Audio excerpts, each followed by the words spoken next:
काँग्रेसनं भाजपच्या नेत्याविरोधात आंदोलन केलेलं होतं आणि त्या ठिकाणी आता विकास ठाकरेंसह काँग्रेसच्या कार्यकर्त्यांची धरपकड पोलिसांनी केलेली आहे।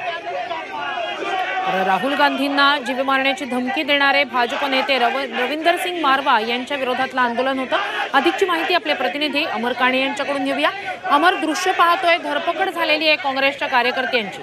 अगदी बरोबर आहे, काँग्रेसच्या कार्यकर्त्यांना ताब्यात घेत आहे पोलीस। खरं तर खासदार राहुल गांधी यांच्याबाबत जे वक्तव्य केलं होतं भाजपच्या माजी आमदारांनी, त्याच्या निषेधार्थ हे सगळं आंदोलन काँग्रेसकडून आयोजित केलं होतं। विकास ठाकरे यांच्या नेतृत्वात हे आंदोलन वेराडी चौकात सुरू असताना अचानक काही आंदोलक आक्रमक झाले, चौकात गेले आणि त्यानंतर शहर बस सेवेतील काही बसेस रोखण्याचा प्रयत्न केला। वेळीच पोलिसांनी हस्तक्षेप करत आंदोलकांना आपण बघू शकतो थेट दृश्यामध्ये विकास ठाकरे यांना सुद्धा पोलिसांनी ताब्यात घेतलेलं आहे। काँग्रेसचे काही युवा कार्यकर्ते आहेत त्यांना सुद्धा पोलिसांनी आता ताब्यात घेतलंय। अतिशय आक्रमकपणे गेल्या काही दिवसांपासून काँग्रेस हे आंदोलन करत आहे आणि आज राहुल गांधी यांच्याबाबत जे वक्तव्य केलं होतं भाजपच्या माजी आमदारांनी, निषेधार्थ त्याच्याबाबत निदर्शनं करण्यात आली होती आणि आता काँग्रेसचे कार्यकर्ते आक्रमक आहे आणि पोलीस त्यांना ताब्यात घेताना दिसत आहे। नक्कीच हे दृश्य आपण पाहतो आहोत। भाजपच्या नेत्याविरोधात रविंदर सिंग मारवा यांच्या विरोधात काँग्रेस आंदोलन करत होती।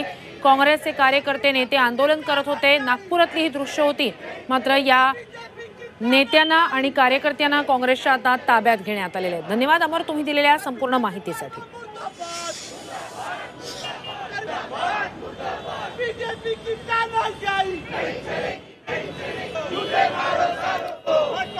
ही दृश्य आहेत नागपूरमधली भाजपच्या नेत्यांविरोधात आंदोलन करणाऱ्या काँग्रेसच्या कार्यकर्त्यांना पोलिसांनी ताब्यात घेतल्याची ही दृश्य आहेत।